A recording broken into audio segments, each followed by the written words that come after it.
नमस्कार, दृष्टि आईएएस के यूट्यूब चैनल पे आपका फिर से स्वागत है। मेरा नाम है संजूर और आज हम आपके लिए टारगेट यूपीएससी 2024 में आज 2023 के लास्ट एपिसोड को लेकर आए हैं, जिसमें हम लोग प्रीवियस ईयर क्वेश्चंस पे चर्चा कर रहे हैं। अभी तक हमने 2023 के 2 एपिसोड को कर लिया है, जिसमें लगभग हम लोगों ने 40 से 42 क्वेश्चंस को खत्म कर लिया है। बाकी कुछ क्वेश्चन जो आज बचे, आज हम उसको समाप्त करने का प्रयास करेंगे और इस तरह आपका 2023 का प्रीवियस ईयर सॉल्व हो जाएगा। 2022 तक हम लोगों ने तय कर ही लिया था, 2023 भी आज ऐड हो जाएगा प्लेलिस्ट में। तो आप अपने प्रीवियस ईयर्स की तैयारी, मतलब प्रीवियस ईयर क्वेश्चंस की तैयारी उस प्लेलिस्ट से कर सकते हैं। उसके बाद हम लोग प्रैक्टिस सीरीज पे चर्चा करते रहेंगे 2024 तक। देखिए, क्वेश्चंस बहुत डिफिकल्ट पूछा गया है जो 2023 में, और आज वाले एपिसोड में कुछ लेंदी क्वेश्चंस है, कुछ क्रिटिकल है। मतलब कहा जाए तो आज वाले एपिसोड में सारे क्वेश्चंस ऐसे हैं जो कि बहुत ही डिफिकल्ट है। मैं खुद कह रहा हूं कि बहुत ही डिफिकल्ट है, नॉर्मल बच्चे से ये नहीं हो पाएगा। लेकिन चलिए, हम सीखेंगे, कोशिश करेंगे। अगर हो जाता है आपसे तो बहुत अच्छी बात है, और अगर नहीं भी होता है तो आप प्रैक्टिस करते रहिए और 2024 के लिए अभी से ही प्रिपेयर हो जाइए। क्योंकि आपको पता है, अगर आपका सीसेट क्वालिफाई नहीं होता है तो आपकी सारी मेहनत बेकार हो जाएगी। तो चलिए, बिना देरी के हम सबसे पहले देखते हैं कि हम लोग करेंगे 2023 के प्रीवियस ईयर क्वेश्चंस पे बातचीत, और इसका यह लास्ट एपिसोड, मतलब एपिसोड नंबर 3 होगा, पार्ट 3 कह लीजिए या एपिसोड 3 कह लीजिए। हम उस पे आज चर्चा करेंगे प्रीवियस ईयर क्वेश्चंस पे। सीसेट हमारा टॉपिक रहेगा, इसमें हम जनरली मैथ्स और रीजनिंग के क्वेश्चंस को लेते हैं। तो सबसे पहले आज जो पहला क्वेश्चन है आपके स्क्रीन पे, आप ये देखिए कि ए बी और सी डी 2 अंकों वाली संख्याएं हैं। ए बी को सी डी से गुना करने पर गुणनफल 3 अंकों की संख्या डी ई एफ प्राप्त होती है। फिर डी ई एफ को अन्य 3 अंकों की संख्या जी एच आई में जोड़ने पर 975 प्राप्त होता है। साथ ही A B C D E F G H I भिन्न अंक है, और बताया गया है कि ई बराबर 0, एफ बराबर 8 है, तो a प्लस बी प्लस सी किसके बराबर है। देखिए, बहुत ही शानदार क्वेश्चन है। यहां पे 9 लेटर है आपके पास, a से लेकर i तक, और आपके पास 0 से लेकर 9 तक अंक है, डिजिट है। लेकिन इसमें कहीं ना कहीं एक अंक ज्यादा है, क्योंकि 0 से 9 तक 10 अंक होता है, लेटर है 9 और e का मान 0 है, मतलब 0 को लेना है, तो कहीं ना कहीं एक अंक छूट रहा है। तो देखिए, 8 भी है, 0 भी है, तो यहां पे 9 को हम छोड़ सकते हैं क्योंकि वो बहुत बड़ा डिजिट है। क्यों छूटेगा वो भी हम आपको बताएंगे। देखिए, यहां से हम स्टार्ट करते हैं। डी ई एफ को अगर आप जोड़ रहे हैं जी एच आई में, तो आपका जो सम है ना 975 हो रहा है, 975 हो रहा है। अब एक बात समझिए कि यहां पे क्या हुआ। अब यहां पे देखिए, आप बहुत ध्यान से देखिएगा, क्वेश्चंस आज का बहुत अच्छा है, समझना पड़ेगा आपको। यहां पे f प्लस आई है, f plus I is equal to यहां पे 5 हो या 15 हो। 25 तो हो नहीं सकता, जाहिर सी बात है। 5 या 15 में ही आपको सोचना है। अगर आप 5 सोचेंगे तो जाहिर सी बात है 4 1 1 4 होगा। नहीं हो सकता, क्यों? क्योंकि f का मान 8 दिया हुआ है। यहां पे जो दिया हुआ वो लिख लेते हैं। e बराबर 0 है, f का मान ऑलरेडी 8 है, मतलब जब f का मान 8 है तो जाहिर सी बात है 5 वाला केस तो नहीं बनेगा। मतलब हम कह सकते हैं कि f 8 है तो i मेरा 7 होगा, तभी ये 15 होगा। मतलब आप सीधा सीधी लिख सकते हैं यहाँ पे i का मान 7। अब एक बात समझिए, f आपको मिल गया, तो अब हम लिखते हैं डी, f का मान आप लिख दीजिए 8 और जी एच, और यहां लिख दीजिए 7, है ना। तो 8 7 15 हो गया। यहां पे कैरी 1 हो गया। कैरी 1 होने का मतलब हो गया E प्लस एच का मान अब आपके पास कितना आना चाहिए?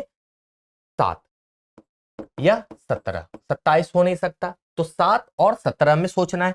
7 अगर हम ले लें, सपोज कर लेते हैं E और H का मान 7 ले लें, तो देखिए यहां पे E का मान ऑलरेडी 0 हम ले सकते हैं, तो H का मान हमको कितना लेना होगा? 7। जब H का मान आप 7 ले लेंगे, ऑलरेडी I का मान आपने 7 ले रखा है, तो H का मान आप 7 नहीं ले पाएंगे। तो इसका क्या मतलब हुआ कि सॉरी, यहां पे आपको क्या लाना है? 17। ऑलरेडी यहां पे एक कैरी है ना, तो यहां पे आपको 16 ही जोड़ना है। E और H का मान आपको कितना लेना है? सॉरी, 6 या 16। क्यों 6 या 16 लेना है? क्योंकि 16 और प्लस 1 17 हो जाएगा, या 6 प्लस 1 7 हो जाएगा। E का मान आपके पास ऑलरेडी दिया हुआ है 0, तो ई अगर 0 है, सपोज कर लेते हैं, तो यहाँ पे हमको 6 पुराना है, ई 0 है, तो यहाँ पे क्या हो जाएगा, एच का मान 5 हो जाएगा। 6 ले लेंगे ना, 6 + 0 एक साथ, तो एच का मान अगर आप 6 ले लें, सपोज कर लेते हैं कि एच का मान हम 6 ले लें, ठीक है, तो यहां पे हम लिख लिए एच का मान 6, ई का मान 0 हो गया, तो ये 6 हो गया, और 6 + 1 7 हो गया, तो यहां 7 हो गया। अब एक बात समझिए, अब यहां पे लाना है डी और जी का मान 9। डी और जी का मान 9 लाने के लिए आपने एच लिख लिया ना 6, अब डी और जी का मान आप या तो 2 7 ले लें, लेकिन 2 7 आप ले नहीं सकते क्योंकि 7 ऑलरेडी आप ले चुके हैं। 1 8 नहीं ले सकते क्योंकि आप 8 ले चुके हैं। 3 और 6 नहीं ले सकते क्योंकि आप 6 ले चुके हैं। तो आपके पास एक ही संभावना है 5 4 या 4 5, ठीक है, तो 5 और 4 या 4 5 लिख देंगे, यहां 5 4 होगा या 4 5 होगा। तो देखिए 4 5 6 7 8 और 0 आ गया। अब आपके पास बचा है केवल 1 2 और 3, मतलब ए बी सी की जो संभावना है ये 1 2 3 होगा, चाहे जैसे भी हो जाए, या 3 2 1 हो जाए, 2 3 1 हो जाए, मतलब ए का मान 3 बार 1 2 3 ले लीजिए, बी का मान भी 1 2 3 ले लीजिए, या सी का भी मान 1 2 3 ले लीजिए, मतलब आपस में 1 2 3 ही होगा, और हमको इसी का सम पूछा गया है। तो आप सीधा सीधी बता दीजिए ए बी सी का मान 3 2 5 1 6 होगा। तो मेरा सही जवाब जो है वो है 6, और ये मेरा उत्तर है। आप समझ गए ना। अब आप बोलेंगे 9 क्यों नहीं लिए, तो देखिए 9 अगर ले लीजिएगा आप, तो ए मान लीजिए किसी एक का मान अगर 9 लेते, सपोज 9 क्यों नहीं लिया गया, ये मैंने पहले आपको बताया था कि मैं बता दूंगा 9 क्यों नहीं लिया गया है। अगर मान लेते 9 ले लेते सपोज, तो यहां 0 कैसे लेंगे आप, समझ लीजिए, तो 0 नहीं, फिर दो संख्या लगातार 0 तो हो नहीं सकता क्योंकि ऑलरेडी आपने 0 यूज कर लिया है या दिया हुआ ही है ई का मान 0, तो इसलिए यहां पे एक ही पॉसिबिलिटीज थी, 1 2 और 3 की। चलिए उसके बाद अगला क्वेश्चन है, ये भी बहुत शानदार क्वेश्चन है।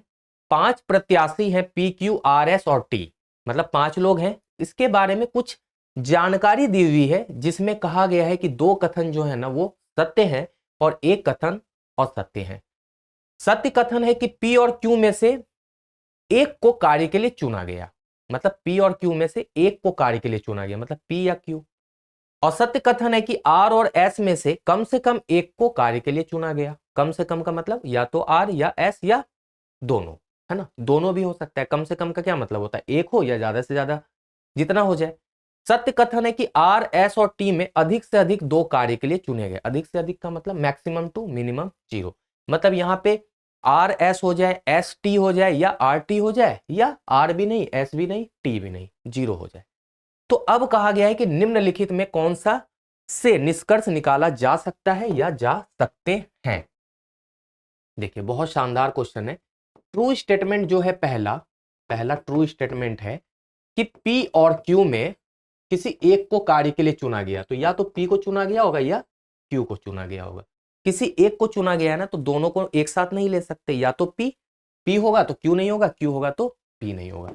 दूसरा कथन है, लेकिन कथन है असत्य। असत्य मतलब आर और एस में से एक को चुना गया है, तो या तो आर चुना गया होगा या एस चुना गया होगा या दोनों चुना गया होगा। तो इसका सत्य कथन क्या होगा, जस्ट उल्टा, मतलब आर एस में कोई भी नहीं चुना गया है, ना आर चुना गया है ना एस चुना गया, और आर एस भी एक साथ नहीं चुना गया। समझ गया ना, असत्य का उल्टा सत्य।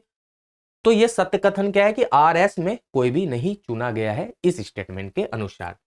तीसरा है सत्य कथन, फिर से तीसरा स्टेटमेंट आप देख लीजिए, यहां पे कहा गया है कि आर एस और टी में अधिक से अधिक 2 लोग चुने गए। तो देखिए या तो आर एस या एस टी या आर टी, यही होगा ना, 3 संभावना, या आर अधिक से अधिक 2, या आर भी नहीं, एस भी नहीं, या टी भी नहीं, अधिक से अधिक 2, या फिर आर टी और एस एक एक भी हो सकता है।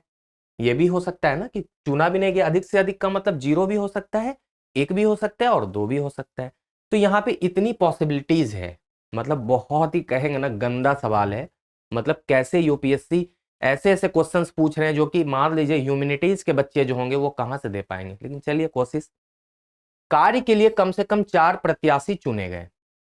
अब एक बात बताइए, 5 लोग हैं यहाँ पे, क्लियर, 5 लोग हैं, 5 में से आपके देखिए यहाँ पे 1 2 लोग तो चुने ही नहीं गए, आर और एस, तो बचे कितने, 3।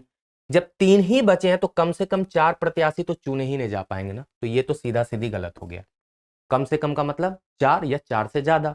अधिक से अधिक 4 बोलता ना तो ये स्टेटमेंट सही हो सकता था, मतलब पॉसिबिलिटीज हो सकती थी, क्योंकि अधिक से अधिक में 0 से स्टार्ट करते हैं और कम से कम में वहीं से स्टार्ट होता है। इतना तो आपको समझ आ रहा होगा ना। तो पहला गलत हो गया। दूसरा है एस को कार्य के लिए चुना गया। अब देखिए एस को कार्य के लिए चुना गया ये हम कह सकते हैं। क्यों? क्योंकि देखिए यहां पे आपका एक बार तो एस को कार्य के लिए चुना गया है ना, तो हम कह सकते हैं कि यहां पे अगर हम संभावना की बात करें, तीसरे स्टेटमेंट से हम कह सकते हैं कि एस को कार्य के लिए चुना गया है। तो हम कह सकते हैं कि दूसरा स्टेटमेंट केवल सही हो जाएगा। मतलब इसमें भी कई लोगों का उत्तर अलग हो सकता है। तो आप कमेंट करके बताइएगा कि कुछ लोगों का अगर उत्तर गलत आ रहा होगा तो आप बताइएगा कि आपको क्या लगता है। फिर यूपीएससी का जो आंसर होगा हम उससे मैच करने का प्रयास करेंगे। हालांकि अभी तो इसका उत्तर केवल 2 होगा। चलते हैं।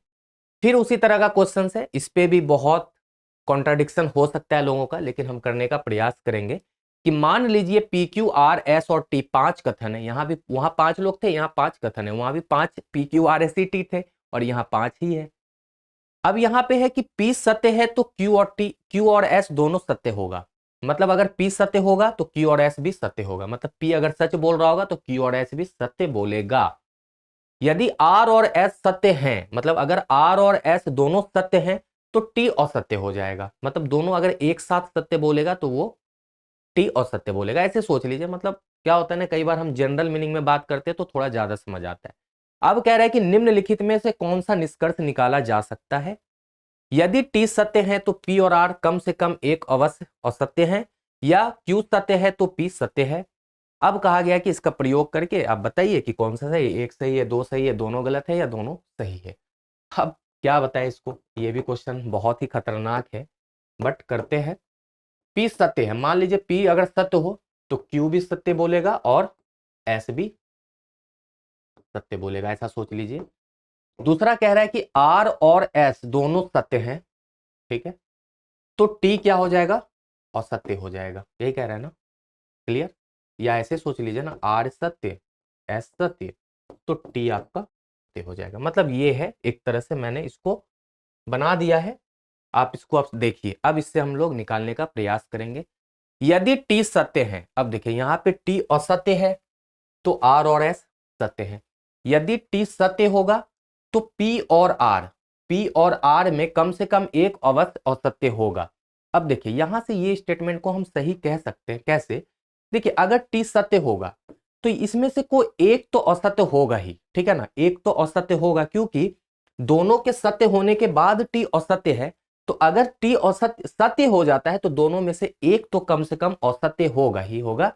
तो अगर मान लेते हैं कि सपोज कर लेते हैं कि यहां पे पी सत्य है तो आर असत्य हो जाएगा। तो हम कह सकते हैं कि पी और आर में एक तो अवश्य असत्य हो सकता है। ये स्टेटमेंट हम सही कह सकते हैं। और दूसरा है कि यदि क्यू सत्य है, अब देखिए कहां पे क्यू सत्य है, हाँ देखिए यहां अगर क्यू सत्य है तो चलिए क्यू तो सत्य है ही, तो पी सत्य होगा। तो इस स्टेटमेंट के लिए आप क्या कह सकते हैं कि ये 100% सही कह सकते हैं कि क्यू सत्य होगा तो पी सत्य होगा? नहीं, क्यू और एस जब दोनों सत्य होता है ना तब पी सत्य होता है। केवल क्यू के सत्य होने से पी के सत्य होने की संभावना हम गारंटी के साथ नहीं बता सकते। मतलब हम कह सकते हैं कि हो सकता है। यहां पे देखिए हो सकता है वर्ड यूज नहीं किया गया है, पी सत्य है, मतलब गारंटी के साथ पूछा जा रहा है। लेकिन जब यहाँ पे क्या कंडीशन है ना कि पी अगर सत्य होता है तो ये दोनों एक साथ सत्य होते हैं। मतलब केवल क्यू के सत्य होने के बाद पी के सत्य होने की संभावना 50% हो जाएगी ना, तो हम कह सकते हैं कि डाउटफुल है। तो डाउटफुल के केस में हम नहीं लेंगे। ये क्वेश्चन कहीं ना कहीं थोड़ा सिलोजिज्म से मैच करता है और सिलोजिज्म में डाउटफुल के केस को हम लोग कंसिडर नहीं करते हैं। तो इसका केवल एक मेरे हिसाब से सही होगा, बाकी आंसर की आने के बाद देखते हैं। अब फिर देखिए एक बड़ा शानदार क्वेश्चन है, घन घनाभ वाले 7 सेंटीमीटर, 5 सेंटीमीटर, 3 सेंटीमीटर विमाओं वाले एक घनाभ के क्रमशः 7 सेंटीमीटर, 5 सेंटीमीटर, 5 सेंटीमीटर गुना 3 सेंटीमीटर और 7 सेंटीमीटर गुना 3 सेंटीमीटर विमाओं वाले सम्मुख फलकों के प्रत्येक युग्म को लाल, हरे और नीले रंगों से रंगा गया है। तब इस घनाभ को काटकर प्रत्येक 1 सेंटीमीटर भुजा के विभिन्न घन, अब घन हो जाएगा क्योंकि 1 सेंटीमीटर का सारा भुजा है, तो निम्नलिखित कथनों में से कौन सा सही है। ऐसे ठीक ठीक 15 छोटे घन हैं जिनके किसी भी फलक पर कोई रंग नहीं है, पहला। दूसरा, ऐसे ठीक ठीक 6 छोटे घन हैं जिनके ठीक ठीक 2 फलक, एक नीले और दूसरा हरे रंग से रंगे हुए हैं। अब आपको वही बताना है, एक सही है, दो सही है, दोनों गलत है या दोनों सही है।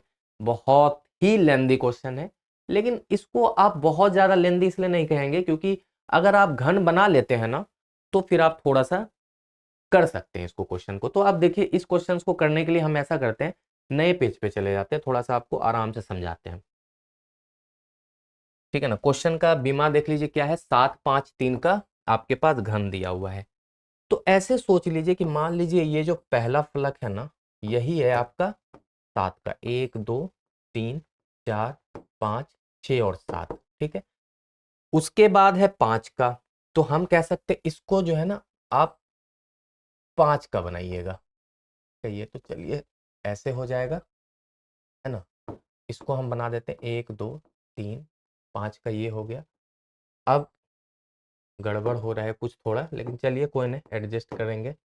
ऐसे बना लो, ऐसे बना लेता हूँ, ठीक है, मान लेते यही हो।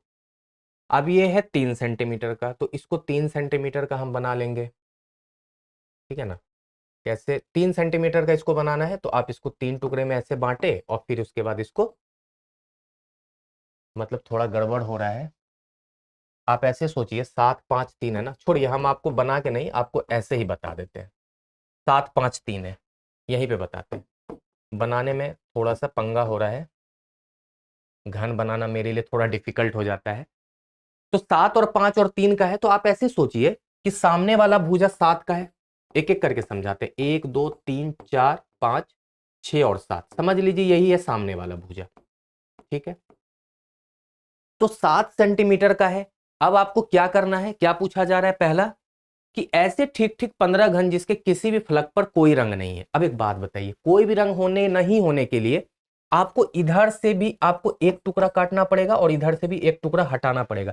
जो बीच वाला टुकड़ा है ना, इसी पे देखिए अभी कोई भी रंग नहीं होगा, हालांकि ऊपर है तो ऊपर से भी एक लेयर हटेगा और उसके नीचे से भी एक लेयर हटेगा और साइड से भी एक लेयर हटेगा और उसके भी साइड से एक लेयर हटेगा। मतलब सबसे एक एक लेयर हट जाएगा। मतलब 7 वाले भुजा से 2 लेयर हटेगा, एक इधर वाले से एक उधर वाले से।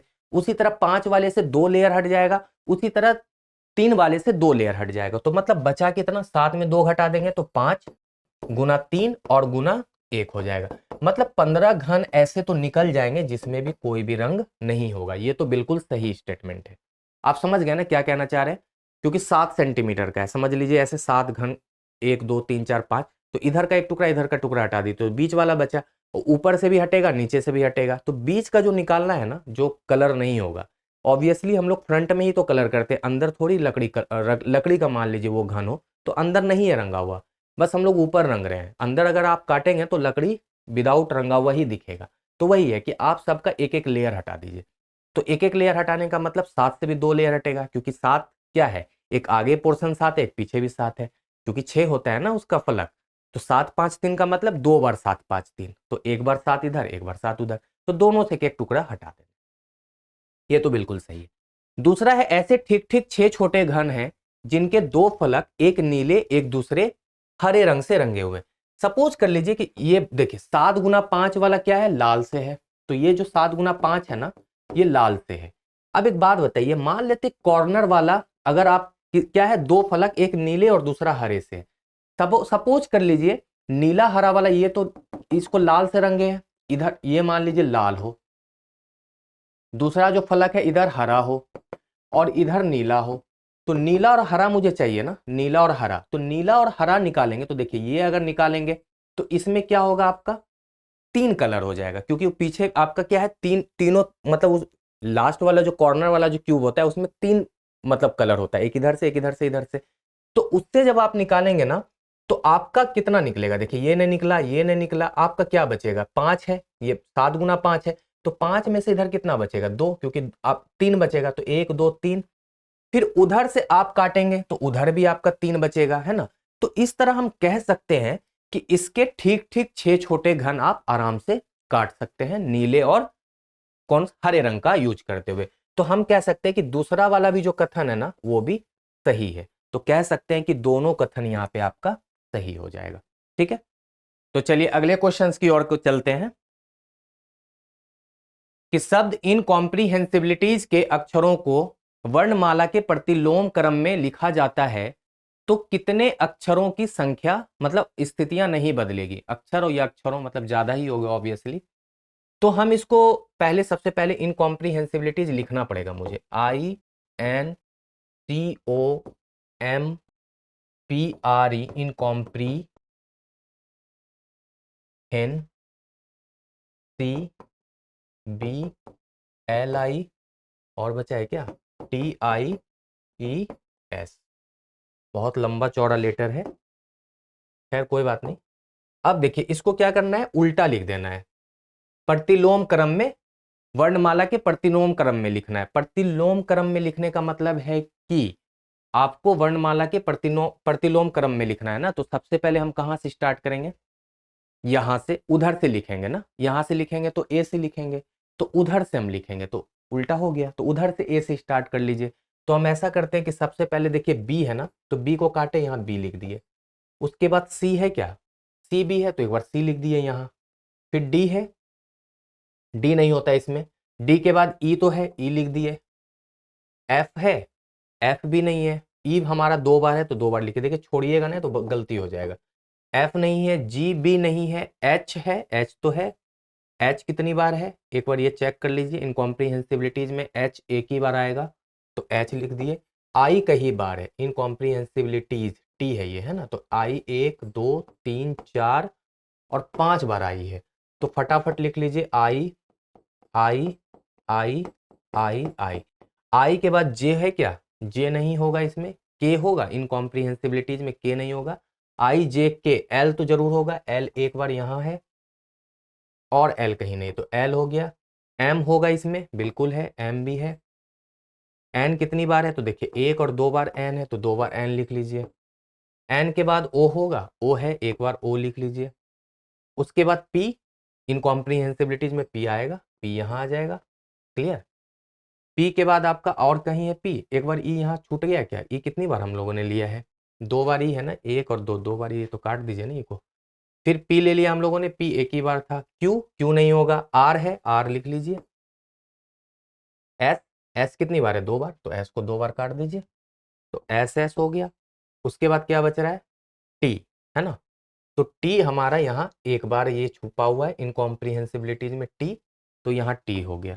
तो एक बार एक लेटर अभी भी कुछ छूट रहा है, रिपीट कुछ, मान लीजिए आई कितनी बार है, एन 2 बार हम लोगों ने लिख लिया है ना इनकॉम्प्रिहेंसिबिलिटीज में, एन 2 बार है। एन हालांकि 2 बार है कि 3 बार है देख लीजिए, एन 2 बार है, ठीक है। ओ हम लोगों ने कितनी बार लिखा है, ओ 1 बार है। एम हमारा कितनी बार है, 1 बार है। पी कितनी बार है, पी भी 1 बार है। ई हमारा 1 2 3 बार है, ई हम लोगों ने 2 ही बार लिखा है। तो थोड़ा सा यहाँ पे आपको गड़बड़ हो गया, यहाँ पे एक बार ई और आएगा, फिर एच आएगा, फिर आई आएगा, आई आई आई, ठीक है ना, फिर आई आएगा, यहाँ एल होगा, यहाँ एम होगा, यहाँ एन होगा, यहाँ एन होगा, यहाँ ओ होगा, यहाँ पी होगा, यहाँ आर होगा, यहाँ एस एस और टी होगा। आप इसको इग्नोर करिएगा यहाँ तक, ठीक है ना। अब आप देख लीजिए कि कितने लेटर का स्थान नहीं बदला है। तो देखिए यहाँ आई था, यहाँ टी आया, यहाँ एन सी, ये भी नहीं, ये भी बदल गया, ये भी बदल गया, ये भी बदल गया। कहाँ पे आपका सेम आ रहा है आप वो चेक कर लीजिए। यहाँ देखिए एक आई यहाँ आपका है, बी और आई नहीं, आई आई यहाँ पे 2, ठीक है, और कहीं सिर्फ 2 का आपका स्थान नहीं बदलेगा, है ना, 2 का स्थान अपरिवर्तित रहेगा, और यही मेरा सही जवाब है, ठीक है। ये बहुत बच्चों वाला क्वेश्चन था और ये इतना लंबा चौड़ा एग्जाम में मतलब फालतू का टाइम किल करने वाला क्वेश्चन है, तो इसको आप आराम से लिख के और उल्टा करके चेक कर लीजिएगा। अब देखिए बड़ा शानदार क्वेश्चन है, कोई मूलधन P है अर्धवार्षिक रूप से संयोजित 8% वार्षिक चक्रवृद्धि ब्याज दर से 1 वर्ष में Q हो जाता है, और वही मूलधन P वार्षिक रूप से संयोजित S% चक्रवृद्धि ब्याज से वार्षिक 1 वर्ष में Q हो जाता है, तो निम्नलिखित में से कौन सा सही है। देखिए यहाँ अर्धवार्षिक है और यहाँ वार्षिक है। बताए अगर आप बहुत ज्यादा कॉन्सेप्ट यूज कर लें या लॉजिक लगा लें तो आपको ऐसे पता चल जाएगा कि आर और एस में क्या रिलेशन है। अब यहाँ देखिए मूलधन है पी, क्लियर। अमाउंट निकालने का फॉर्मूला क्या होता है चक्रवृद्धि ब्याज का, P into 1 plus R upon 100। यहाँ आर था ना आपका रेट ऑफ इंटरेस्ट, और दूसरी बार है रेट ऑफ इंटरेस्ट एस, बाकी सब कुछ सेम है। तो ए बराबर हम लिख लेंगे पी प्लस 1 प्लस एस बटे 100 पे power T, T for time, यहाँ टी फॉर टाइम। अब क्या बताना है, आर और एस में रिलेशन बताना है कि क्या होगा, आर बराबर एस होगा, आर बड़ा है एस से, आर छोटा है एस से, या आर मतलब छोटा या बराबर है एस से। अब देखिए बड़ा शानदार क्वेश्चन है, यहां पे बोला है अर्धवार्षिक। आपको पता है कि अर्धवार्षिक में क्या होता है, रेट हमारा हाफ हो जाता है और टाइम हमारा डबल हो जाता है। तो रेट हाफ हो जाएगा और टाइम यहाँ डबल हो जाएगा, और यहाँ पे तो सेम ही रहेगा क्योंकि वार्षिक है, यहाँ पे कोई चेंजेज नहीं होगा। अब आप एक बात सोचिए कि इसको आर बटे 2 करके टाइम को 2 से गुना, और इस दोनों का जो है ना ये बराबर है अमाउंट, ये भी कह रहा है मिश्रधन बराबर है दोनों का। तो आप कभी भी आर बराबर एस तो सीधे सीधी काट दीजिए, ये तो हो नहीं सकता, और ये भी काट दीजिए, ऐसा ऑप्शन नहीं होता है। बचा आपका या तो आर बड़ा है एस से या आर छोटा है एस से। अगर आप कॉन्सेप्ट को यूज करें तो आप ये सोचिए कि मान लेते हैं कि मिश्रधन मतलब चक्रवृद्धि ब्याज में जो दर होता है हमारा 10% ही मान लेते हैं कि आर का मान 10 है, तो 2 बार आर का मान 10 होगा ना भाई, क्योंकि यहाँ पे 2 साल है। तो 2 बार करने के बाद हम क्या करते हैं, इसका फॉर्मूला 10 प्लस 10 गुना 10 गुना 10 बटे 100, यही तो करते हैं। तो मेरा 21% आता है। तो यहां 2 बार आर गुना करने के बाद आप 21% ला रहे हैं, और यहां पे केवल एस अकेला 21% है। तो यहां आर है 10%, यहां एस है 21%, तभी तो दोनों का मिश्रधन बराबर होगा, है ना। तो हम कह सकते हैं सीधा सीधी कि एस हमेशा आर से बड़ा होगा। अगर हम बच्चों वाले कॉन्सेप्ट की बात करें, ये तो हो गया तरीके से। अगर बच्चों की तरह आपको समझाए तो आप ये समझिए कि ये साल में 2 बार ब्याज लेके और ये साल में 1 बार ब्याज लेके दोनों आपस में बराबर होता है, यही हुआ ना। ये अर्धवार्षिक का मतलब साल में 2 बार ब्याज लगाना और ब्याज पे ब्याज लगाना, और ये सिर्फ अकेला मतलब सिर्फ अकेला 1 बार लगाता है ब्याज और इसके बराबर हो जाता है। तो जाहिर सी बात है एस का मान बहुत ज्यादा होगा आर से, तभी इसके बराबर तुरंत आ जाता है वो एक ही साल में ब्याज लेके। ये तो ब्याज भी लेता है और ब्याज पे ब्याज भी ले रहा है, और ये मान लीजिए सिंपल इंटरेस्ट हो या कंपाउंड इंटरेस्ट हो, एक साल में दोनों का ब्याज सेम ही होता है। तो समझ लीजिए कि कितना वो ज्यादा बड़ा होगा। तो हम हमेशा कहेंगे कि आर छोटा है एस। देखिए ये भी बहुत शानदार क्वेश्चन है, ऐसे कितने धन पूर्णांक है जिनमें जिनसे 1186 को भाग करने पर शेषफल 31 आता है।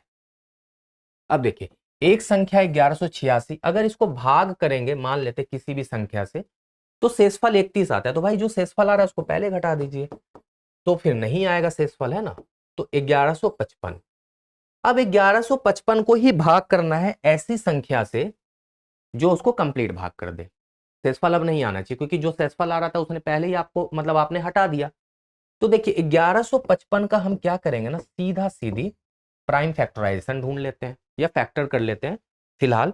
तो अगर 3 से करें तो देखिए 3 तिया 9, 3 8 24 और 3 5 15। फिर अगर 8 5 13 3 16, 5 से कर लेते हैं 5 7 35, अब 5 7 35, और 7 से कर लेते हैं 7 11। तो मेरे पास क्या क्या नंबर आया, मतलब क्या क्या अंक आया या नंबर आया, 3 5 7 और 11। अब देखिए कुछ बच्चे मतलब गलती क्या कर देंगे ना एग्जाम में, 4 ऑप्शन तो नहीं मिलेगा। फिर कुछ बच्चे ये गलती करेंगे कि अच्छा 3 5 7 11 से तो ये संख्या भाग लग रहा है 1155, और फिर बोलेंगे कि 1155 से भी भाग लगता है, और 1155 1 से भी भाग लगता है। तो कुल मिला के 6 ही ऐसी संख्या है जो 1186 को भाग कर दे और शेषफल 31 आ जाए। तो मैं उस बच्चे को बोलूंगा बेवकूफ है वो। क्यों? एक बात बताइए, शेषफल 31 आने का क्या मतलब होता है कि वो संख्या कहीं ना कहीं 31 से ज्यादा होना चाहिए ना। कभी ऐसा सुने हैं कि 5 को 16 से भाग करते हैं और शेषफल मेरा 6 आता है? मतलब ऐसा सुने हैं कि 5 दूना 10 और 6 शेषफल, ऐसा क्यों होगा भाई? 5 या 15 प्लस 1 होगा ना। शेषफल हमेशा जो भाग जिससे दिया जाता है उससे छोटा होगा ना, बड़ा तो नहीं हो सकता। देखिए 3 भी 31 से छोटा है, 5 भी 31 से छोटा है, 7 भी 31 से छोटा है, और 11 भी 31 से छोटा है, मतलब ये भी नहीं होगा। तब होगा क्या? तब देखिए तब आप पेयर बनाइए। पेयर ये बनाना है कि आपको देखिए 3 5 7 11 के मल्टीप्लीकेशन से तो अगर भाग करें तो हो जाएगा। तो एक तो तरीका ये हो गया कि 3 गुना 5 गुना 7 गुना 11 का जो मल्टीपल है आप उससे भाग कर दीजिए, 31 आ जाएगा, क्योंकि ये 31 से बड़ा है। उसके बाद दूसरा तरीका है कि 5 गुना 7 से भाग कर दीजिए, कोई दिक्कत, 35 अभी भी बड़ा है 31 से। उसके बाद आप कर दीजिए 7 गुना 11 से भाग, 77 से भी भाग कर दीजिए। उसके बाद आप 11 गुना 3 भी ले सकते हैं, 33 है ना। इसको अभी हटा देते हैं, यहाँ लिख देते हैं 11 3 5 7, यही है ना। तो 11 गुना 33, 1 2 3 और ये चौथा 11 गुना 3 33 से भी भाग कर सकते हैं। उसके बाद 3 संख्या को एक साथ लीजिए, 3 गुना 5 गुना 7, 5 गुना 7 गुना 11 और 3 गुना ऐसे ले लीजिए, एक बार ये 3, एक बार ये 3 और एक बार ये 3। तो 3 तरीका ये भी हो जाएगा, ना। तो 3 4 5 6 7 और उसके बाद अभी और भी होगा। कैसे होगा? तो देखिए आपने 5 गुना 7 लिया, अब हम ले सकते हैं, कितने तरीके हो गए कुल, अभी जोड़ लीजिए ना इसमें, एक और इसमें 3 तरीका होगा ना, एक बार ये 3, एक बार ये 3 और एक बार, या 3 तरीका जो है उसको हम लिख लेते हैं, कंफ्यूजन ना हो जाए। 3 गुना 5 गुना 7 हो जाएगा, 5 गुना 7 गुना 11 हो जाएगा और 7 गुना 11 गुना 5 भी हो जाएगा और 5 गुना 7 गुना 3 भी ले लिए, ठीक है। हाँ, ये 3 तरीका ये हो जाएगा, 3 इसमें हो जाएगा, 4 5 6, 3 तरीका भी और होगा क्योंकि कुल इसमें 9 मतलब 9 डिजिट ऐसे होंगे जो कि, या 9 संख्या ऐसी होंगी जो इसको भाग करने के बाद 31 से फल आएगा। और हम लोग ढूंढते हैं, इसको भी मिटाइए, अभी यहाँ पे लिखेंगे आराम आराम से। 11 गुना 5 लिए हम लोग? नहीं लिए हैं, बिल्कुल होगा 11 गुना 5 भी। 11 गुना 7 तो ले लिए, 11 गुना 3 भी नहीं लिए हम लोग, अच्छा ले लिए हैं, ठीक है। 3 गुना 7 नहीं ले सकते, 3 गुना 11 तो ले सकते हैं ना, 3 गुना 11 तो ले लिए, चलिए 11 गुना 5, एक तो मिल गया 11 गुना 5। और आप ढूंढ लीजिए 5 गुना 7 या 21 भी ले सकते हैं, है ना, 21 पंचे 105 भी होता है, ठीक है। तो अभी 8 हो गया, और हो जाएगा 11 गुना 55, 55 गुना 3 भी ले सकते हैं, मतलब 11 गुना 5 गुना 3 भी ले सकते हैं, है ना। 11 गुना 5 गुना 3 देखिए यहाँ नहीं लिए थे, तो 11 गुना 5 गुना 3, तो देखिए 1 2 3 3 3 6 और 7 8 और 9, मतलब 9 ऐसी संख्याएं हैं जिससे 1186 को भाग करने पर शेषफल 31 आता है। तो अब आप देख लीजिए, 3 गुना 5 गुना 7, 5 गुना 7 गुना 11, 7 गुना 11 गुना 5, 11 गुना 5, 5 गुना 21, 11 गुना 5 गुना 3, देखिए रिपीट नहीं हुआ ना, एक बार चेक जरूर कर लीजिएगा भाई। उसके बाद 7 गुना 11, 5 गुना 7 और 11 गुना 3, इतनी ही ऐसी संख्याएं हैं, 3 इधर 3 इधर 3 इधर, 9 ऐसी संख्या। इसको मिटा दीजिए, इसका जो है ना हम डिटेल यहाँ लिख दिए, है ना, ये जो 3 बता रहे थे ना आपको, ये है एक्चुअल में। तो ऐसी 9 संख्याएं हैं जिससे भाग करने पर 31 शेषफल आता है। अब गलती मत कीजिएगा, हमेशा याद रखिएगा कि भाग जो होता है जिससे हम भाग देते हैं तो वो हमेशा शेषफल से बड़ा होगा, इसलिए कभी भी 11 7 3 5 और एक और 1135 ये मत लीजिएगा, गलती हो जाएगा, या 1155 जो भी था। अब देखिए थोड़ा सा आसान क्वेश्चन कहा जा सकता है, 1 2 3 4 से इन अंकों में से किसी अंक को बिना दोहराए उन सभी 4 अंकों की संख्या का योग बताइए जो 2000 से कम है, यही है क्वेश्चन। तो 2000 से कम बताने का क्या मतलब होगा कि आपका हमेशा संख्या 1 से स्टार्ट होना चाहिए, ये तो फिक्स है, क्योंकि 2 रखेंगे तो उसके आगे फिर 1 भी रखेंगे तो तुरंत बड़ा हो जाएगा, 2000 से 2100 पे आ जाएगा, मतलब ये एक फिक्स हो गया। बाकी आपकी जो संख्या है वो क्या बनेगी, एक बार 2 3 4, 2 4 3, आगे 1 रख दीजिए, 2 से तो बना लिया, अब आप बनाइए 1 से, 1 तो रहेगा ही, फिर 3 4 2 1 3 2 4, क्लियर। फिर आप बनाइए 4 से, 1 4 3 2 और 1 4 2 3। मुझे लगता है कि इससे ज्यादा आप संख्या नहीं बना पाएंगे, इसको जोड़ देना है बस, 4 3 7 2 9, 4 13 2 15 3 18, 8 सब में आ रहा है, ठीक है भैया 18, कैरी 1, 3 3 6 2 8 4 12 4 16 3 19। अब देखिए 9 किस ऑप्शन में, तो यहाँ नहीं है, यहाँ नहीं है, यहाँ नहीं है, तो एक ही ऑप्शन सही है, जाहिर सी बात है इसका सम 79980 आएगा। उतना टाइम वेस्ट नहीं करना, ऑप्शन से कर लिया हमने। अब देखिए फिर थोड़ा सा आसान क्वेश्चन कहा जा सकता है अगर समझ गए होंगे तो, एक वृत्त है, उस एक रूप में व्यवस्थित 12 वस्तुओं को दक्षिणावर्त मतलब क्लॉकवाइज डायरेक्शन में 10 क्रमागत वस्तुओं के चयनों की संख्या क्या है। बहुत बच्चे को क्वेश्चन समझ नहीं आया होगा लेकिन हम समझाते हैं। मान लेते यही एक वृत्त है, ठीक है, इसमें 12 वस्तु रखा हुआ है, तो 1 2 3 4 5 6 7 8 9 10 11 और 12, ऐसे सोच लीजिए, यहां से स्टार्ट करते 1 2 3 4 5 6 7 8 9 10 11 और एक 12, यही 12 वस्तु इस पे रखा हुआ है दक्षिणावर्त, मतलब इस डायरेक्शन, ऐसे सोच लीजिए। अब आपको 10 क्रमागत लेना है। अगर यहां से लेते हैं 10 क्रमागत तो आपका यहां पे खत्म हो जाएगा। क्लियर? अगर आप यहां से लेते हैं तो आपका यहां खत्म होगा। 3 से लेते हैं तो 12 पे खत्म होगा। मतलब ऐसे जोड़िएगा, जितना ले रहे हैं ना उसमें 9 जोड़ दीजिएगा। 1 + 9 10 है ना, 2 + 9 11, 3 + 9 12, 4 + 9 13, 13 का मतलब 1। तो 3 लेंगे तो 1 पे खत्म होगा, 4 लेंगे तो 2 पे। पता है ये राउंड हो जाएगा पूरा। तो यहां तक पहुंचने में ना आपको 12 बार ही आना पड़ेगा एक में, है ना। यहां से लेंगे 1 2 3 4 5 6 7 8 9 10 11 12, मतलब 12 बार ही आपको घूमना पड़ेगा। थोड़ा आसान क्वेश्चन था, इसलिए मैं कह रहा था कि आसान है। बस समझ जाएंगे तो आपको आसान लगेगा, अगर नहीं समझ पाएंगे तो डिफिकल्ट लगेगा। तो यहीं पे दोबारा वापिस आने में आपको 12 बार जाना पड़ेगा और 10-10 का क्रमागत मान भी आपको मिलता रहेगा। तो चलिए अगले क्वेश्चन की ओर चलते हैं। आज रविवार है तो ठीक ठीक 10 पे पावर 10वां दिन कौन सा होगा। तो देखिए ये क्वेश्चन बड़ा शानदार है। बस इसमें क्या है ना कि यहाँ पे 10 की जगह 10 पे पावर 10 दे दिया है।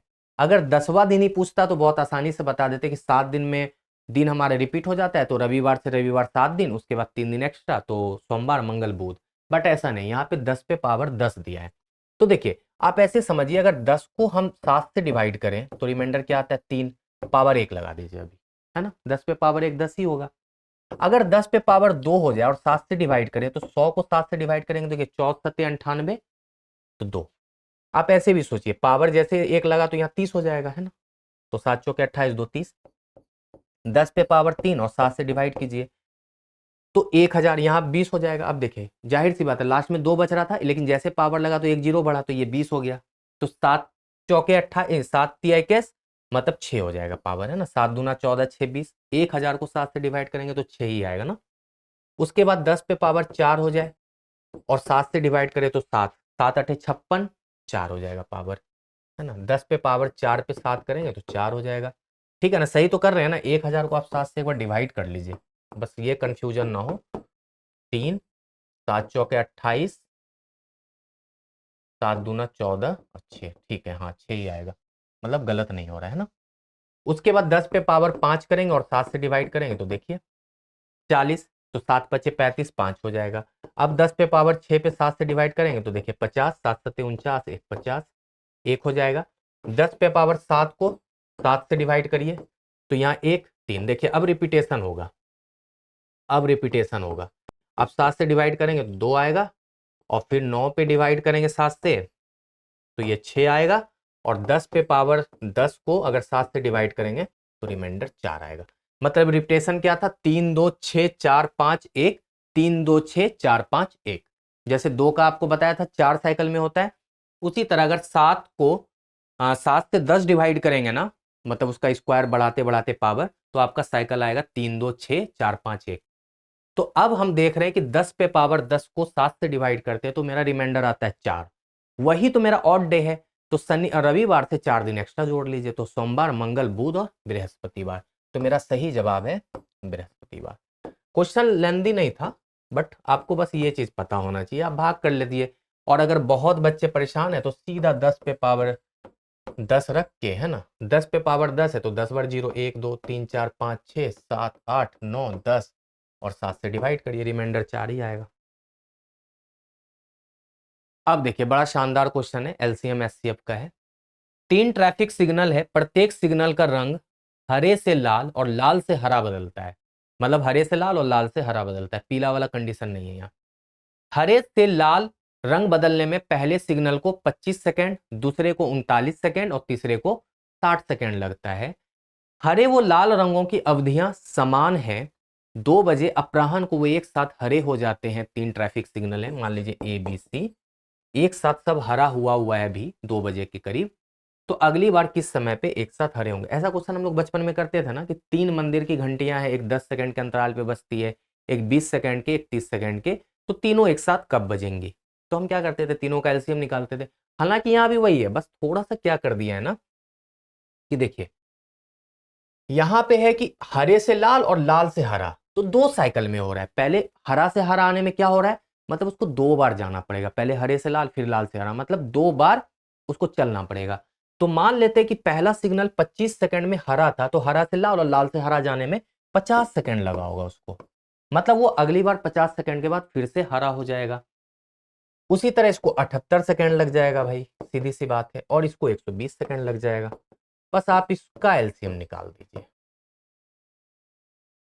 50, 78 और 120 का एलसीएम जब निकालेंगे ना तो ये 7800 आता है, आप निकाल लीजिएगा, ठीक है, 7800 आता है। और जब आप 7800 को, ये क्या है, सेकंड में है, ये तो सबको पता है ये सेकंड में है क्योंकि सेकंड में दिया हुआ है ना, इसको 60 से डिवाइड करके हम लोग मिनट में ले आते हैं, तो 130 मिनट, 2 बजे से 130 मिनट आगे सोचना, और 130 मिनट को भी हम कह सकते हैं 2 घंटा 10 मिनट। तो 2 बजे से 2 घंटा 10 मिनट आगे कितना हो जाएगा, तो 4 बज के 10 मिनट। क्वेश्चन में दम था? कुछ भी नहीं था, बस क्वेश्चन को समझना था। तो चलिए चलते हैं अगले क्वेश्चंस की ओर। तो अब है अगला क्वेश्चन क्या है कि किसी परीक्षा में 4 प्रश्न पत्रों नामतः पी, क्यू, आर और एस में से प्रत्येक प्रश्न के लिए अधिकतम अंक 100 है। विद्यार्थियों द्वारा प्राप्त किए गए अंक पूर्णांकों में है। कोई भी विद्यार्थी n विभिन्न तरीकों से 99% प्राप्तांक ला सकता है, तो n का मान क्या है?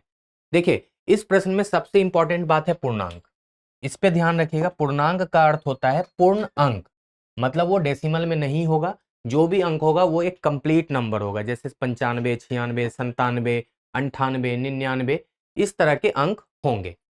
तो अब यहाँ पे 4 स्टूडेंट है पी, क्यू, आर, एस, और चारों मतलब क्या है, प्रत्येक पी, क्यू, आर, एस, अच्छा प्रश्न पत्र है, 4 प्रश्न पत्र है पी, क्यू, आर, एस, और सब में 100 नंबर है, तो 400 अंक का पेपर है। लेकिन लाया गया है 99%, तो 99% लाने का मतलब है कि वो 396 अंक लाया है और 4 अंक कट गया है। तो अब 4 अंक किस सब्जेक्ट से कटा है ये तो नहीं पता, क्या पता इसमें 100 आया हो, यहाँ 98 आ गया हो। 4 अंक काटना है, 4 विषय है, या तो एक एक अंक कट गया हो, या हो सकता है कि 3 अंक कटा हो, 1 अंक कटा हो और 2 में 100 आया हो। तो जो भी संभावना है वो लिख लीजिए। पहला संभावना है सबसे बेटर कि हम इसको 99 अंक दे दें। एक तो तरीका ये है कि सब में एक एक अंक काट लीजिए। दूसरा तरीका है कि आप 100, 100, 98 और 98 दे दीजिए। तीसरा तरीका है कि 100, उसके बाद आप 97, 99, 100 कर दीजिए। तीसरा तरीका है कि आप 100, उसके बाद 100, 100 और 96 दे दीजिए, है ना। ये भी तो तरीका है कि एक सब्जेक्ट में 4 अंक ही कट गया हो। चौथा तरीका क्या हो सकता है, आपने तो कितना तरीका लिख लिया, 4 तरीका लिख लिया। एक चौथा तरीका और कुछ हो सकता है कि आपने 98, 98 2 बार ले लिया, 99, 99, अब ऐसा करते हैं 99 और 97 का भी हो सकता है, 99 और 97 वाला भी हम लोगों ने ले लिया है। तो अब हमारे पास एक तरीका और हो सकता है कुछ, 98, ठीक है, उसके बाद 98, अच्छा 98, 98 2 बार ले चुके हैं ना हम लोग। तो इसका दूसरा तरीका, एक तरीका और हम लोग 100, 100, कितना तरीका हो गया, 1 2 3 4 तरीका हो गया। अभी भी एक तरीका है, संभव है कि हम इसको 3 बार, तो ठीक है, इस 2 बार हमने 98, 98 भी दे दिया है, 99, 99 भी दे दिया है। अब हम कर सकते हैं 97, 97 भी ले चुके हैं हम लोग, 98, 98, या हम लोग कर ले 98 और 99, 99, 99 3 बार ले लें, है ना, या 2 बार 98, 98 लेके एक बार 99, 99 कर लें, ये भी तो सही है ना। 98, 98 नहीं, 98, 100 और 99, 99, ये भी एक तरीका हो सकता है ना। ये भी एक तरीका हो सकता है कि 2 अंक वहां से 2 अंक यहां से काट लिया, रिपीट तो नहीं है ना, 99, 99 हम लोगों ने 2 बार नहीं लिया था, ठीक है। तो ये तरीका हो गया आपके पास कुल मिला के 5, मतलब इस 5 तरीके से आप इस विद्यार्थी का एक एक अंक आप काट सकते हैं। लेकिन ये 5 तरीका तो उत्तर नहीं होगा, इसमें आपको क्या करना पड़ेगा, इसको आपको अब परमुटेशन कॉम्बिनेशन लगाना पड़ेगा। परमुटेशन कॉम्बिनेशन लगाने का मतलब है कि अब इसमें आपको ये देखना पड़ेगा कि कितना कितना तरीका इसमें संभव है। तो यहां पे देखिए, सबसे बड़ी बात है, यहां पे आप 4 तरीके से इसको अरेंज कर सकते हैं, 4 तरीके से अरेंज कर सकते हैं, क्योंकि इसमें 99, 99, 99, ये वाला 99 इधर, तो आपको पता भी नहीं है तो हम इसको 4/4 फैक्टोरियल लिखेंगे। क्यों? क्योंकि 4 बार ये नंबर एक जैसा है तो 4 से भाग भी करते हैं, ये तो आपको परमुटेशन कॉम्बिनेशन में पढ़े ही होंगे। तो 4/4 फैक्टोरियल का मान कितना होता है? एक। मतलब ये एक ही तरीका हो सकता है, क्योंकि इसमें आप पता नहीं कर पा रहे कि कौन सा 99 पहला है, कौन सा 99 दूसरा है। ये तो एक तरीका ये हो गया। दूसरा है इसमें, देखिए यहाँ पे 2 बार रिपीट है 98 और 2 बार रिपीट है 100, तो हम इसको कह सकते हैं 4 फैक्टोरियल बटे 2 फैक्टोरियल गुना 2 फैक्टोरियल। जब इसको आप सॉल्व करेंगे तो ये क्या हो जाता है? 6 हो जाता है। तो 6 तरीके से तो आप इसको अरेंज कर सकते हैं। उसके बाद देखिए यहाँ पे कौन कौन रिपीट है? 100 2 बार रिपीट है, तो 4 फैक्टोरियल अब बटे 2 फैक्टोरियल, इसका मान होता है 12। ठीक है, तो 12 ये हो गया। उसी तरह आप यहाँ पर देखिए और कुछ है, यहाँ पे है 3 और यहाँ पे है 196, तो हम कह सकते हैं 4 फैक्टोरियल बटे 3 फैक्टोरियल। 4 फैक्टोरियल बटे 3 फैक्टोरियल का मान कितना होगा? 4 होगा। ठीक है, 12 4 16 6 22 1 23। अब यहाँ पे देखिए एक और बच गया है, यहाँ पे क्या 99 2 बार है, तो हम कह सकते हैं 4 फैक्टोरियल अब बटे 2 फैक्टोरियल। 4 फैक्टोरियल बटे 2 फैक्टोरियल का मान कितना होता है? 12 होता है। क्लियर? तो 12 यहाँ पे हो गया। तो यही मेरे पास इतने तरीके से आप उस विद्यार्थी का एक एक अंक काट सकते हैं, या मतलब सॉरी 4 अंक काट सकते हैं, मतलब 396 नंबर उसको दे सकते हैं आप। तो 12 12 24 4 28 6 34 1 35, मतलब कुल जो है ना 35 तरीके से विद्यार्थी 99% अंक प्राप्त कर सकता है। ये तो आप समझ गए होंगे ना। यहाँ पे हम लोग परमुटेशन यूज किए, परमुटेशन, कॉम्बिनेशन नहीं, परमुटेशन, क्योंकि हम यहाँ पे अरेंज कर रहे हैं। इसको अरेंज किए, इसको अरेंज किए, इसको अरेंज किए आपस में। जनरली बच्चे गलती करे होंगे, बस इतना ही ऐसे जोड़ लिए होंगे 1 2 3 4 5 तरीका, हालांकि ऑप्शन में 5 है नहीं, तो उनको खुद लगा होगा, क्या पता बहुत ज्यादा आंसर हो सकता है। तो बहुत बच्चे तुक्का मारे होंगे, बट बहुत लोगों का आंसर 23 भी आया होगा, क्योंकि वे लास्ट वाला ना एक आध छूट गया होगा उससे 12 वाला, क्योंकि 12 12 2 बार है ना, तो उसको लगा होगा कि एक ही लेते हैं। ऐसा गलती मत करिएगा, दोनों लेंगे, क्योंकि ये अलग डिजिट है, ये अलग डिजिट है। तो मेरा सही उत्तर है 35। अब देखिए ये भी शानदार क्वेश्चन है। किसी ध्वज को लाल हरे या पीले रंगों में से कुछ या सभी रंगों का उपयोग कर 4 क्षैतिज पट्टियों द्वारा परिरूपित करना है। कितने ऐसे विभिन्न तरीकों से इसे किया जा सकता है? इस प्रकार की कोई भी 2 आसन पट्टियां एक रंग की ना हो। देखिए क्वेश्चन बहुत ही, मतलब अगर आप कॉन्सेप्ट में इसमें नहीं समझेंगे तो आप पहले क्वेश्चन ही नहीं समझ पाएंगे कि क्वेश्चन कहना क्या चाह रहा है।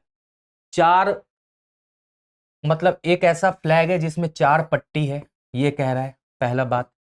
उसके बाद कह रहा है कि इसमें 3 कलर है आपके पास। कलर कौन कौन सा है? लाल हरा और पीला, मतलब रेड, ठीक है, ग्रीन और येलो, ये 3 कलर है। उसके बाद आप कह रहा है कि आप जैसे भी कलर को यूज करना है मर्जी कर लो, कोई उसे दिक्कत नहीं है, लेकिन कंडीशन आपको ये याद रखना है कि आसन पट्टियां एक रंग की ना हो। कहने का मतलब है कि अगर आपने यहाँ रेड रख दिया ना, तो यहाँ आप रेड नहीं रख सकते हो, यहाँ आप फिर येलो या ग्रीन रख लो। अगर मान लेते हैं यहाँ आपने येलो रख दिया, तो फिर यहाँ आप येलो मत रखो। अगर आपने यहाँ ग्रीन रख दिया, तो यहाँ पे आप ग्रीन नहीं रखो। ये कह रहा है कंडीशन। ठीक है, आप समझ गए होंगे कि रेड के बाद रेड ना हो, ग्रीन के बाद ग्रीन ना हो और येलो के बाद येलो ना हो, रेड ग्रीन येलो ऐसे चल सकते।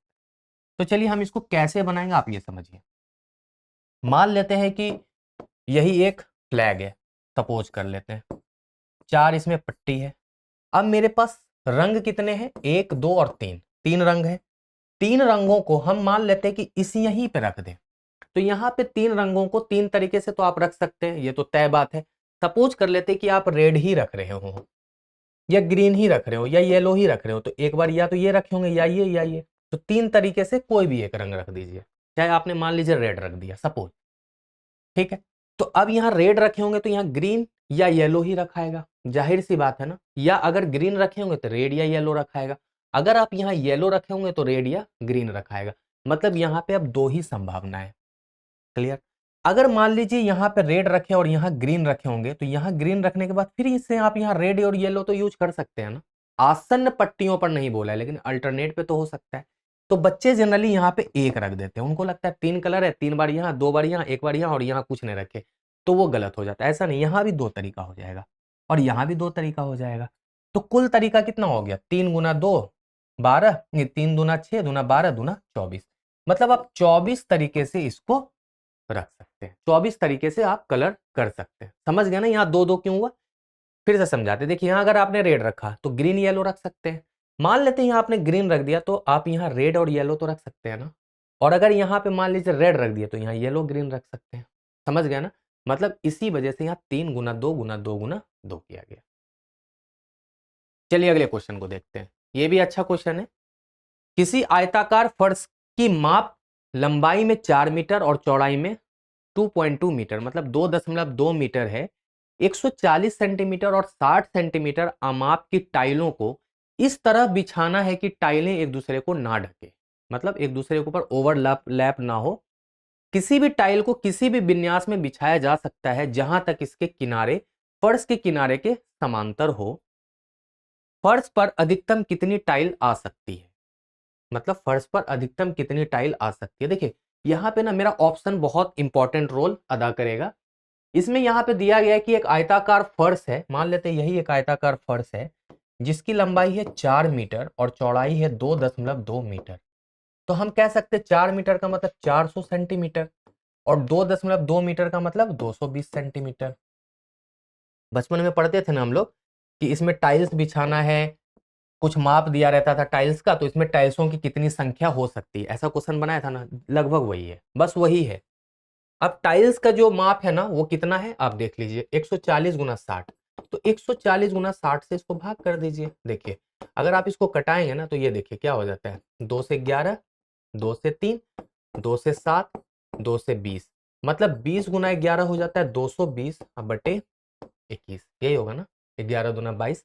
जब इसको आप काटेंगे ना तो 21 गुना 10 210, 10 दशमलव कुछ होगा, मतलब 10 से ज्यादा टाइल मैक्सिमम हो सकता है। तो यहाँ पे अधिकतम कितनी टाइल आ सकती है, देखिए ऑप्शन 10 है नहीं तो अधिकतम आप 9 टाइल तो यूज कर ही सकते हैं ना, अकॉर्डिंग टू ऑप्शन। मतलब 9 टाइल आप आराम आराम से रख सकते हैं किसी भी तरीके से। आपके पास ये गुंजाइश नहीं है कि आप टाइल को मतलब खड़ा रखना है या मतलब हॉरिजॉन्टल रखना है या वर्टिकल रखना है, वो ऐसा कुछ कंडीशन नहीं है। आपको कहा गया है कि किसी भी विन्यास में, है ना, किसी भी विन्यास में आपको बिछाना है। बस ये ध्यान रखना है कि वो एक दूसरे के ऊपर ओवरलैप ना हो। ऐसा नहीं कि एक टाइल ऐसे रखे और फिर दूसरा टाइल ऐसे बिछा दीजिए और ये इसके ऊपर ओवरलैप कर रहा हो, ये कंडीशन नहीं होना चाहिए। टाइल आप ऐसे रख दीजिए, फिर ये बड़ा वाला रख दीजिए, फिर ऐसे रख दीजिए, उससे फर्क नहीं पड़ना। बस ये ध्यान रखना है कि टाइल ऐसे घर में भी देखे ना, डिजाइन ऐसा रहता है ना, ऐसे फिर ऐसे, तो मुझे भी लगता है यहाँ फिर यहाँ खुला रहता है, फिर यहाँ ये ब्लॉक रहता है, लेकिन वो मतलब इसी तरह बिछाया जाता ही है क्योंकि वो कहीं ना कहीं उसको कवर करने की कोशिश करता है, वो जो मिस्त्री या मजदूर जो भी होता है।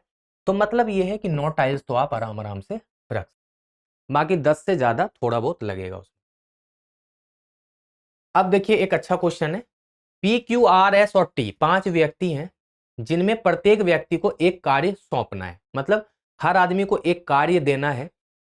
कंडीशन है कि कार्य एक जो है ना वो ना तो पी को और ना ही क्यू को सौंपा जा सकता है। कुछ रीजन रहा होगा। कार्य टू या तो आर को या एस को ही सौंपा जाना है, ये भी कंडीशन है। तो कार्य को कितने प्रकार से सौंपे जा सकते हैं, देखिए ये भी क्वेश्चन बहुत शानदार है और आप इसमें कहीं ना कहीं थोड़ा सा परमुटेशन कॉम्बिनेशन का रोल है। परमुटेशन कॉम्बिनेशन एक्चुअली एक चैप्टर, इसलिए हम बार बार परमुटेशन कॉम्बिनेशन कहते हैं, एक्चुअल में परमुटेशन का रोल है। देखिए 5 व्यक्ति है, सपोज कर लेते हैं यही है पी क्यू आर एस और टी, है ना, ये 5 व्यक्ति हैं। अब इनको आपको काम सौंपना है, तो चलिए हम इसको काम सौंपते हैं। कंडीशन 1, कार्य 1 ना तो पी और ना ही क्यू को। देखिए यहाँ पे अगर हम केस 1 लेके चले, ठीक है, और यहाँ केस 2 लेके चलते हैं, देखिए 2 केस में लेके चलेंगे क्योंकि यह वाला कंडीशन है ना, कार्य 1 ना तो पी को ना ही क्यू को। देखिए हम 1 2 3 4 5 कार्य से लेके चलेंगे, है ना, कार्य को हम ऐसे लिखेंगे 1 2 3 4 और 5। कार्य 1 इनको भी नहीं दिया गया है, इनको भी नहीं दिया गया है, ठीक है। उसके बाद आपको यह कहा गया है कि कार्य 2 या तो आर या एस को सौंपा जाना है। तो देखिए मान लेते, और इस कंडीशन में भी 1 और 2 में तो 100% नहीं दिया जाएगा। मान लेते यहां पे इसको दिया जाएगा कार्य 2, क्लियर, तो इसको यहां पे क्या दिया जाएगा, नहीं दिया जाएगा कार्य 2। अगर यहां इसको कार्य 2 दिया गया तो यहां इसको नहीं दिया गया, क्यों? क्योंकि ऐसा कंडीशन ही है कि एक ही व्यक्ति को तो कार्य 2 मिलेगा, या वो आर होगा या एस होगा। अब यहां पे आप देखिए कि अब यहां पे देखिए एक बात, यहाँ पे दो तरीके से आप इसको दिखा सकते हैं। कार्य मतलब यहाँ पे अब आपके पास देखिए, अब इसके पास एक ही कंडीशन बच रहा है कार्य 1 देने का, या तो इसको दे दीजिए या इसको दे दीजिए। क्लियर? उसके बाद आपके पास क्या हो गया, 1 2 3 4 5 कार्य है। तो अब मेरे पास यहाँ पे क्या बचा, यहाँ पे मेरे पास, और यहाँ पे भी अगर आप बात करें, अगर आप यहाँ इसको 2 दे रहे हैं तो एक इसको दे सकते हैं, एक इसको दे सकते हैं। मतलब यहाँ पे एक कार्य को देने की संभावना कितना है, 2 तरीका। एक तरीका आप ये दे सकते हैं, ठीक है। और यहाँ पे आप 4 5 को भी कितने तरीके से दे सकते हैं, तो हम कहेंगे कि 4 5, और यहाँ पे ये भी तो हो सकता है, इसको भी आप दे सकते हैं 4, इसको भी 5 दे सकते हैं। मतलब 3 कार्य के देने की संभावना यहाँ पे 3 तरीके से दे सकते हैं, बाकी 2 तरीका फिक्स रहेगा यहाँ पे, है ना, 1 या 2। तो 3 गुना 2 गुना कितना हो जाएगा ये, 3 गुना 2 गुना, ठीक है। तो 6 तरीके से आप इसको दे सकते हैं पहले कंडीशन में, 3 गुना 2 गुना 2, सॉरी 12 तरीके से तो पहले कंडीशन में होगा। उसी तरह नीचे भी 3 गुना 2 गुना 2, मतलब 12 कंडीशन यहां हो जाएगा कार्य को देने का। तो टोटल जो हो जाएगा ना, वो 24 तरीके से आप कार्य को दे सकते हैं। मतलब उस व्यक्तियों के समूह के बीच में आप कार्य को 24 तरीके से बांट सकते हैं। समझ आया किसी को? मतलब मुझे लगता है कि समझ आ गया होगा। बस इस क्वेश्चन में कंफ्यूजन ये रहा कि आप केस 1 और केस 2 अगर नहीं बनाए होंगे तो आपका आंसर 12 आएगा, और अगर केस 1 केस 2 इसलिए बनाना पड़ रहा है क्योंकि यहाँ पे या वाला कंडीशन है। अगर या वाला कंडीशन नहीं होता तो केस 1 केस 2 नहीं बनता। एक बार अगर यहाँ 2 नंबर कार्य इसको दे देंगे तो यहाँ पे आप नहीं दे पाएंगे। तो मतलब क्या हो गया कि कार्य 1 देने का तरीका देख लीजिए, एक यहाँ है एक यहाँ है, 2 तरीका यहाँ हो गया। उसके बाद आप यहाँ देख लीजिए, ये तो चलिए फिक्स हो गया। यहाँ पे अगर मान लेते हैं 1 2 3 4 5, तो इसको अगर मान लीजिए 1 दे देते हैं, इसको 2 मिल गया, इसको मान लेते 3 दे देते हैं, इसको 4 दे देते हैं और इसको 5 दे देते हैं। तो ये भी तो आपस में 3 4 5 बाद में बदल सकता है ना। तो 3 तरीका ये हो जाएगा, 2 तरीके से ये हो जाएगा, तो 3 दूना 6, फिर 2 तरीके से ये हो जाएगा, है ना, तो 6 दूना 12, अब 12 उसी तरह नीचे हो जाएगा, तो 12 12 कितना हो जाएगा, 24 तरीका। मतलब कुल 24 तरीके से कार्य को आप सौंप सकते हैं। अब देखिए फिर अच्छा क्वेश्चन है, प्रत्येक 2 ग्राम 5 ग्राम 10 ग्राम 25 ग्राम 50 ग्राम भार वाले बृहद संख्या में चांदी के सिक्के हैं। निम्नलिखित कथनों पर विचार करना है कि 78 ग्राम सिक्कों को खरीदने के लिए कम से कम 7 सिक्के खरीदना आवश्यक है, और दूसरा है इन सिक्कों का उपयोग कर 78 ग्राम भार वजन करने के लिए 7 से कम सिक्के का क्या उपयोग में लाया जा सकता है। आपसे पूछा जा रहा है कौन सा सही है। अब देखिए ये क्वेश्चन, पहले हम पहले स्टेटमेंट पे जाते हैं, क्या 78 ग्राम को आप 7 सिक्के में पुरा सकते हैं? तो देखिए मान लेते हैं हम पहला 50 ग्राम का सिक्का ले लें, फिर हम 2 सिक्का 10 ग्राम का ले लें, और फिर 2 ग्राम 2 ग्राम 2 ग्राम और 2 ग्राम। हो जाएगा क्या? देखिए 1 2 3 4 5 6 और 7, 50 60 70 72 74 76 78। तो बहुत आराम आराम से यहाँ तो ये पता लग गया कि 7 सिक्का का उपयोग करके हम 78 ग्राम तो खरीद सकते हैं। तो पहला तो सही है, मतलब ये कथन तो गलत हो जाएगा, मतलब ये स्टेटमेंट तो गलत हो जाएगा। अब है इन सिक्कों का उपयोग करके 78 ग्राम आप भार वजन कर पाएंगे। यहाँ देखिए, यहाँ था खरीदना, यहाँ था वजन करना। अब आपके पास तराजू है, तराजू है, आप क्या किए, कम से कम आपको क्या करना है, 78 ग्राम वजन करना है। तो आप ऐसे कर लीजिए कि मान लीजिए ये तराजू है, ठीक है ना, आपको 78 ग्राम वजन करना है और 5 कितना सिक्का यूज करना है आपको, 7 से कम। तो हम ऐसे कर लेते हैं कि यहाँ पे रख देते हैं 50 25 और 5 ग्राम। तो कितना हो जाएगा, देखिए 50 25 70, 50 25 75 5 80। तो यहाँ पे हम 50 का 25 का और 5 का सिक्का रख दिए एक तराजू पे। लेकिन ये कितना हो गया भाई, 50 25 75 और 5 80 ग्राम हो गया, और इसमें 2 ग्राम का सिक्का इधर रख दीजिए जिससे वो इसको कम कर दे। तो आप आराम से बता देंगे 78 ग्राम का सिक्का हम वजन कर लिए। होता है ना कई बार गांव में कि 5 लीटर दूध मापना है, उसके पास कंटेनर, वैसा वैसा क्वेश्चन बहुत बनाए थे, तो कैसे कैसे करेगा, पहले उसमें डालते फिर उसको निकाल के उसमें डालते, तो बाद में वो धारिता मिल जाता है। तो हम कितना सिक्का यूज किए, देखिए 1 2 3 और 4, 4 सिक्का यूज करके हम आराम से 78 ग्राम यहाँ पे भी वजन कर पा रहे हैं मजे मजे में। तो मेरा सही जवाब है कि 1 और 2 दोनों कथन यहाँ पे सही है। चलिए अगले क्वेश्चन को देखते हैं। क्वेश्चन है कि निम्नलिखित पर विचार कीजिए। a प्लस बी का अर्थ है a ना तो छोटा है b से ना बराबर है b के। a माइनस बी का अर्थ है a बड़ा नहीं है b से। a गुना b का अर्थ है a छोटा नहीं है b से। a डिवाइडेड बाय b का अर्थ है a ना तो बड़ा है b से ना बराबर है b के। a प्लस माइनस b का अर्थ है a ना तो छोटा है ना बड़ा है b से। कथन है p Guna q p minus T t divided by r r plus minus s। निष्कर्ष है q plus minus T S plus Q. ठीक है, और बाकी आपके निष्कर्ष पे आपको विचार करना है कि कौन सा एक सही है। देखिए ऐसे प्रश्नों को हम लोग अभी एक्सपेक्टेड क्वेश्चन में किए थे। अभी मैंने वहां बताया था कि अब यूपीएससी हो सकता है कि कोडिंग में भी क्वेश्चन पूछ ले। तो वहां पे हम लोगों ने किया था डायरेक्शन का और ब्लड रिलेशन का, अगर आपको याद हो तो, अगर आपने देखा होगा वो सीरीज। अगर नहीं देखा होगा तो देख लीजिएगा जरूर, आपको एज इट इज ऐसा ही क्वेश्चन दिखेगा, बट वहां पे चैप्टर अलग था और यहाँ पे ये इनइक्वालिटी का है, तो वो उससे थोड़ा आसानी होता है ये वाला, वो तो एक लेवल ऊपर ही है। तो मैंने एक्सपेक्टेड जो बताया था वो लगभग आपका पूछ चुका है यूपीएससी। तो ऐसे क्वेश्चन में मैंने आपको बताया होगा, याद रखिएगा कि इससे बहुत खास लेना देना नहीं होता है। इससे आपको देख के घबराना नहीं है कि यहाँ ए बी है और नीचे क्वेश्चन में आपसे पी क्यू के बारे में पूछा है।